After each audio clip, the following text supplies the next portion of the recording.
I'm Nancy Morris-Lyon, and I own and operate Bear Trail Lodge, located right on the banks of the Naknek River out in Bristol Bay, together with myself, who's been guiding out here since 1985, and my husband Heath. We're going to tell you a little bit about what a year would look like fishing on the Naknek River.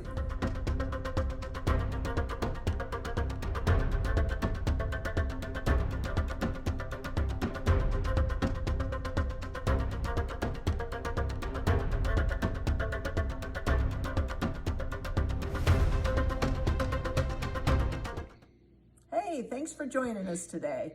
And a big shout out and thank you to Fish Alaska Magazine for putting together this virtual Alaskan outdoor show, something we missed earlier this spring because the COVID virus kept us in. This is a great opportunity for those of you who are planning on joining the show and learning a little bit more about Bristol Bay to still learn something. And thank you again, Fish Alaska Magazine, for such an ingenious thought and idea to put together so that others can enjoy what we were going to offer in the form of a real show earlier this year. So our year starts June 8th, which is what we call our opener out here, and it includes fishing for great big rainbow trout. We like to fish for the big boys that come out of the Naknek River, and when we say big, we're talking fish over 30 inches. They're monsters by most standards, and we're very proud of them. What they like doing this time of year is they'll ball up around a bunch of smolt that are migrating, usually sockeye smolt, out of Naknek Lake, headed for the salt water to get big and fat and come back and fill our freezers in future years. So these rainbow try and take advantage of the sockeye as they're coming out of the lake in their smaller form. They'll chase them down and they'll feed off of these smolt balls as they enter into the river. Once they hit the river, that's where we can take advantage of them as anglers, and we chase them with our big rods, bigger than you're used to using. 3-weight won't cut it on this river. And we'll chase them down into the river and they'll rest for a while and they'll follow the river back up, feasting on some leeches and some sculpin and whatever insects get in their way along the way, and they'll head up into the lake, let their bellies feel a little emptier till they get hungry again. Then they'll find another big wad of smolt to follow down into Naknek Lake. So with that, I'm going to have Heath let you know what it takes to be successful when you're fishing for these fish in the springtime like this, and he'll let you know what you should be bringing with you, or if you're coming with us, we'll let you know what you're going to be using. So with that, Heath, why don't you help us out? Hi again, my name's Heath, and I'm here to, first of all, I want to thank Fish Alaska for the opportunity to promote or feature the Naknek River and Bear Trail Lodge. I wanted to talk about our June fishery. As we get going, probably the most important thing people ask about, the first thing is what flies. So the flies we use around here, we use a lot of black, olive, flesh. During that same time of year, we use all kinds of smolt imitations and poppers. They all work and they all have their time of when they need to do it. And every day it's different, and sometimes hour to hour it changes. To go with our rods we use around here, we have, I start with a spey rod because that's what I do a lot of. I would like to have a spey rod out here with a 6 to 8 weight, 6, 7, or 8. And in the 6 weight, I like to have 11 foot, and then in the 8 weight, I like the longer one and a 13.6. You really don't have to go any bigger than that. I just like it's a big water, be able to reach out and touch things with it. To go from there, the single hand rod, I recommend a 7 or 8 weight. I like the 10-foot rod. You could get away with a 9 or 9.6, but the 10-foot is just on the bigger water, just gives you that extra bit of distance, and you're also out there in the river wading a little bit, so it just makes it a little bit taller and easier to cast. With those, for both the fly rods, the spey and the single hand, I like the large arbor reels. It's easier to get the line in and out.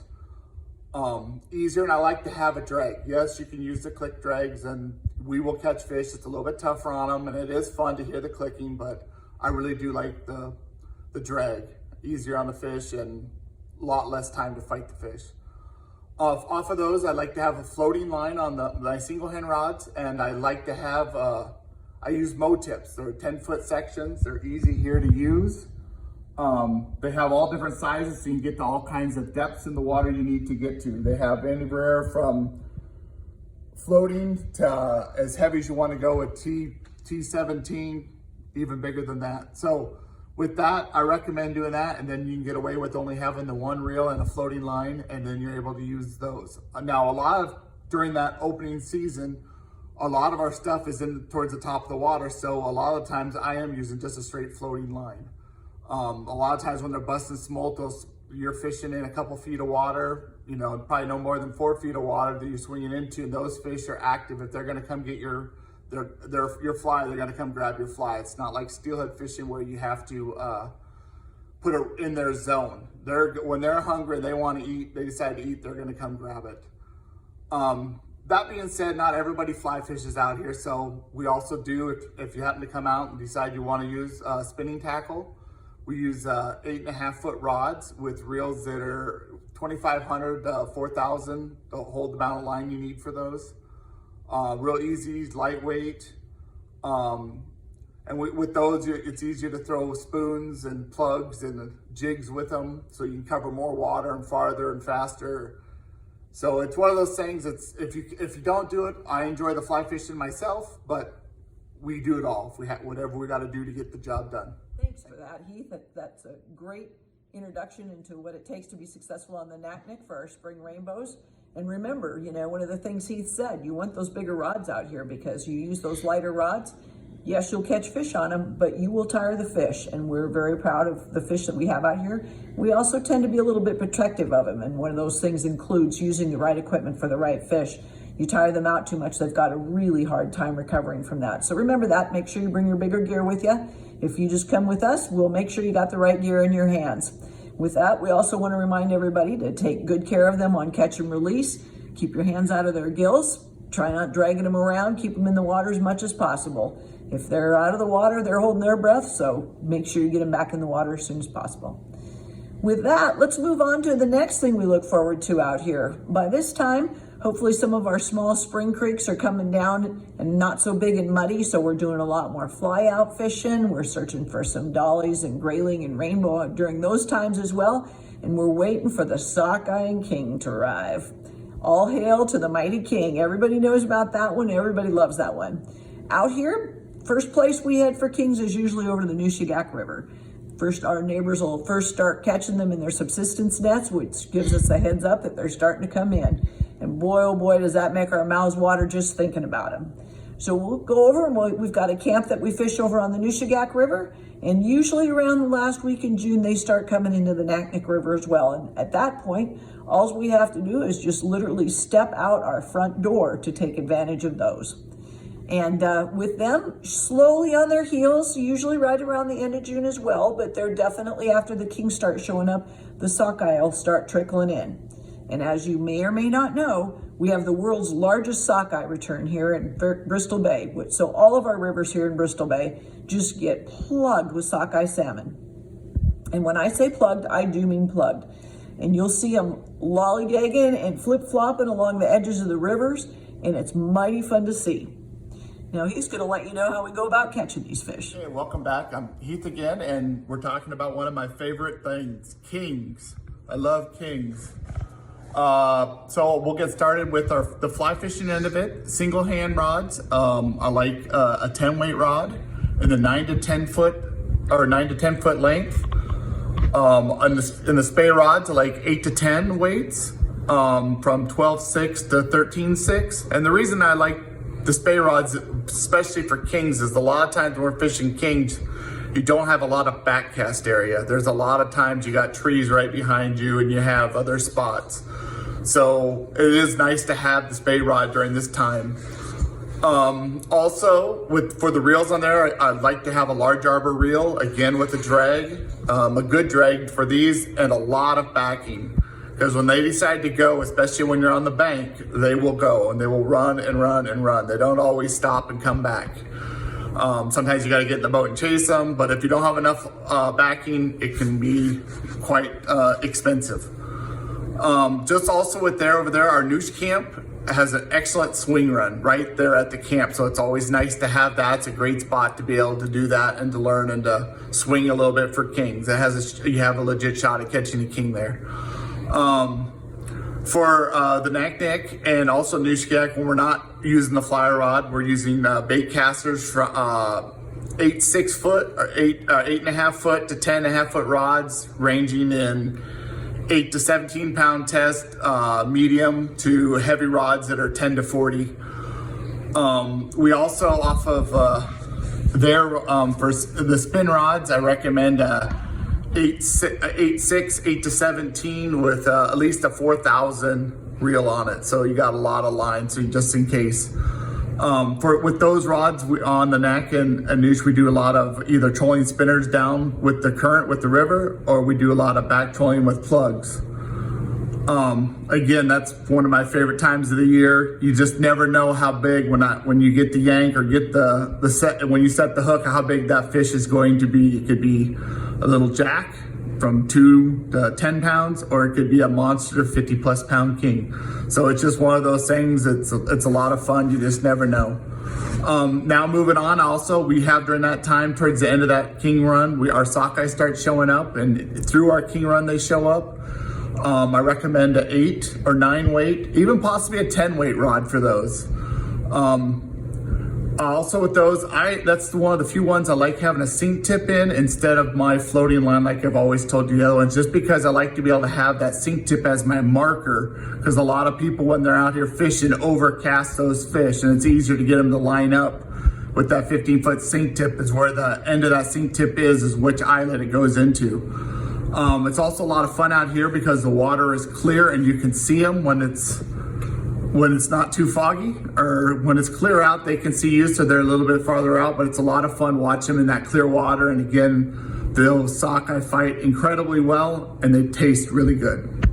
Yeah, thank you for that, Heath, and thanks for that reminder. I think out here, at least in Bristol Bay, the tug is the drug was the one that was built for the kings, because when those suckers hit, it's more like somebody just dropped an anvil on the end of your rod, and you better hang on and brace yourself, because you're going to need it if you want to see what's on the end of your line. Lots of fun there. And of course, everybody loves a sockeye. Those are good, hard fighting, good eating fish, just like Heath said too. That's our staple out here. That's one we really like to fill up our freezers with. They smoke well, they fry well, they bake well, they barbecue well. So it's always fun to come out and fill a box with those and take them home with you. And of course, those are our main fish out here that everybody knows us for. We've got the world's largest run of those sockeye salmon. As this season eases off, we're still into fishing the rainbow, the dolly, the grayling, all those basic fish. And we start, as we get into mid to late July, we start moving into chum salmon time, which a lot of people overlook, and those are a hoot. You want to talk about something that is really aggressive to the fly and will put a bend in your rod like no other, it's the mighty chum salmon. Now, we're not all very fond of eating them by any means, so don't get me wrong, I'm not going to try and sell you on that, but they are a really fun fish to chase around the rivers and catch, because they're pretty eager to participate in the battle. They always think they can win. They're like what they think of as themselves as the big dog on the block. So that being said, as we ease into the chum season and it starts to peak out for us, around the end of July, we have our silver bullets start showing up, the ballistic missiles of all the salmon species. And those are a lot of fun also to chase around on this river. It's times like that during king season and silver season that I'm really, really glad I own Bear Trail Lodge, because we literally sit on the best king and silver runs on the entire river, and it makes it so easy for us to access the fish. There's definitely been a lot of trips that I've taken over the years that I've never lost sight of the lodge the whole entire day, and we've caught fish after fish after fish. So with that, I'll hand it over to Heath to give you an idea of what it takes to be successful during silver season, and hopefully you'll be prepared for that. Okay, chums, here we are. They're a fun fish. They're probably the most fun to have around. We don't normally eat them. It's a fun catch and release fishery. They're big fish that really want to grab a fly, so it's great for beginners to learn how to fly fish and catch bigger fish. Also for those, we'll use a 8 weight, normally with a floating line. A 7 or 8 weight spay rod, a great spot for people that, to learn how to spay fish too, because you don't have to have a long cast to catch these fish. They're all right there, easy to catch, and they like a slow presentation. The silvers we fish is a 8 weight. I recommend a sink tip on that one. We can also use the mow tips and the heavy ones, but I don't normally use the spay rod just because it's a stripping game. So it's no fun to have to keep rolling a cast back out and have to make 2 or 3 casts with a spay rod to get back to where you want to go for a normal cast. Also during that time, the pinks show up in between those, and they're kind of a fish that shows up by the millions. It's a real aggressive fish that, again, we don't normally keep them. We fish a 7 weight for those. It's a lot of fun, and also for the flies, for all of these fish in general, a lot of the flies we use are a pink or a fuchsia, purples, chartreuse, all those kind of together bright, flashy flies are for these, work really, really well. Again, while we're fishing those, we don't always all fly fish for them. We use spin rods. We run 7 to 8/6 spin rods they're normally rated to 8 to 12 pound test. Spinning reels, probably 2,500 to 4,000, depending on what you like on those. Probably 12 pound test we use on those. And for those, we throw in jigs in pink again, fuchsia, chartreuse, and same with our spinners we use, like Flash and Glows are the same way. They're also used in the same kind of colors. And it's just a fun fishery. It's more than one. It's a great family fishery for during this time. It's just because it's a lot of fun, a lot more action, whether they're casting or catching or both. And so, thank you. Okay. So I forgot to mention the pinks. So yes, but Heath's absolutely right. The pinks are a lot of fun. They can get really annoying for me when I'm out guiding because you'll get into a wad of pinks and be having all kinds of fun catching them, until you remember that you really wanted to take some fish home, and these aren't the ones you really want to take home. And so then you start seeing silvers everywhere, and then all you can catch is pink. So they tend to get a little bit annoying, but he's absolutely right. They are a lot of fun, and a lot of times they will be intermingled with the silvers, both up along your shorelines, and yeah, they're fun to chase down. And kids, you're gonna have a giggle fest on the boat because kids aren't gonna be able to keep them off the line, and that makes them even that much more fun. So then after our pinks and silvers, we start our slowdown season, and we're gonna say that our freezers are filled. We've put plenty of silvers, kings, and sockeye in there, and we're ready to slow down and enjoy the last of the sun and the last of the daylight for us up here with the arrival of fall. And we kind of consider this basically the end of August, first part of September. Doing a lot more flyouts this time of year and raft trips for rainbow. People are doing a lot more focusing on catch and release fishing, and we're headed back to our great big rainbow. They're once again going to be headed out of our lake system, looking for their last meal. It's like they just get that tickle in their belly and they realize that this is their last chance to load up before winter comes, when the pickings are going to be a little bit slim. So they start dumping down into our rivers again. You're going to find them in the Kwidzak and the Naknek, some in the Alagnak, some of our other river systems as well, Moraine, Kukaklik, Nonvionic. They can all yield very big, healthy fish. The other thing we like to chase this time of year are also our char. We get some incredibly good Dolly Varden and Arctic char. Also, they can be in the extra large categories, as Bristol Bay is well known for. And some of these, most of these bigger char you're gonna find up in Naknek Lake area, and some of our flyouts yield them as well. And with that, I'm gonna let Heath tell you how to be successful in chasing both of those. My favorite time of year, the smorgasbord of fishing. Rainbows, char, grayling, dollies, and the occasional salmon are still around. We start with the bead program in August and goes through mid-September. We start fishing behind the spawning salmon. We start with the kings, and we move on behind the chums, and then behind the sockeyes. For the smaller streams, we'll fish a 9-foot 6-weight floating line. It's all a bead program going on with the indicator and a bead. For the larger rivers, we'll fish a 10-foot 7-weight. We do the 10-foot 7-weight because we fish longer leaders, easier to cast, easier to bend, and then we also have a wind out here. We're used to seeing wind, so it always helps to have. Bead sizes to match the hatch. So we do, instead of matching the bug hatch, we match the salmon egg hatch. So we fish anywhere from size 6 millimeter beads to 14 millimeter beads that we call gaggers. Most of those we paint our own. There's a lot of them you can buy from other places that work well. From mid-September to the end of the season, which is in mid to late October, we try to switch over to the swinging game. And during that time, we'd like to fish a 10-foot 7 or 8 weight, single hand, 12 to 13/6 spay rod, 7 or 8 weight. Again, I keep saying it, Mo tips, easiest way to go, so you don't have to have a ton of reels with a bunch of different sink tips on them.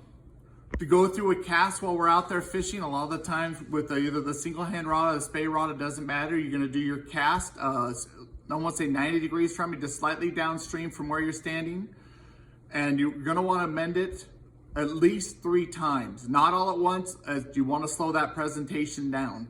And then when it gets down to the end of your run, or when it finally finishes the swing, you're gonna wanna wait for 3 to 5 seconds. A lot of grabs come off the end of it. Not always the biggest ones, but a lot of them. And then when we're doing it, when you come to getting a grab, a lot of those fish, those smaller fish, and some even the bigger fish, you'll get a nibble to ones that'll wanna take your arm or take your rod from you. And so it's one of those things that's kind of nice, and I always tell them to wait for the weight of the fish. So it's a nice thing to know before you set the hook, because you never know what you're going to get. And the ones that come directly below you sometimes are tougher because the hook is in the nose of the fish, not to the side of the fish, to be able to grab it where it wants to grab it, to get it in the corner of the mouth to make sure you get it. Also with those ones, we have the flies. I wanted to give you, we fish black and olive and purple and flesh. And I just wanted to give you kind of a, if you were to see my box, I have one of those big boat boxes that has probably 3 different boxes in it, and each one I have one for olive, one for black and purple, one for flesh. So we have a lot of those. Just to do it from that, it's fun on the fishery. Again, it's my favorite time of year. It's always tough. Favorite time, I can't wait for it to get here. I kind of wish I could have 3 months of my fall season, but I don't. So come on out and let's go fishing. Well, thank you, Heath. I love that tip that you gave about waiting for the weight of the fish. My favorite line is I always tell people to drop a loop or drop your tip, because that tends to give the fish more time to turn and make sure that hook gets set in the edge of his mouth and that you got a good hookup. So hopefully you're going to have a landing versus the one that got away story. So anyway, great time. Lots of fun telling you guys what a season on the Naknek looks like. I hope you enjoyed the talk as well as the photos, and I would encourage any of you to call us with any questions you might have. We'll have a number on the screen here shortly, and we're always available and always ready to talk fishing. Between Heath and myself, we have, gosh, close to 70 years of fishing here on the Naknek. And in Bristol Bay in general. So if you have questions, I'm sure we have an answer for you, and we'd love to see you out here. And I'd love to thank Fish Alaska Magazine again for giving us this opportunity. I hope everybody enjoys their virtual outdoor show half as much as we enjoyed making it. If you guys have questions, give us a call. Thank you.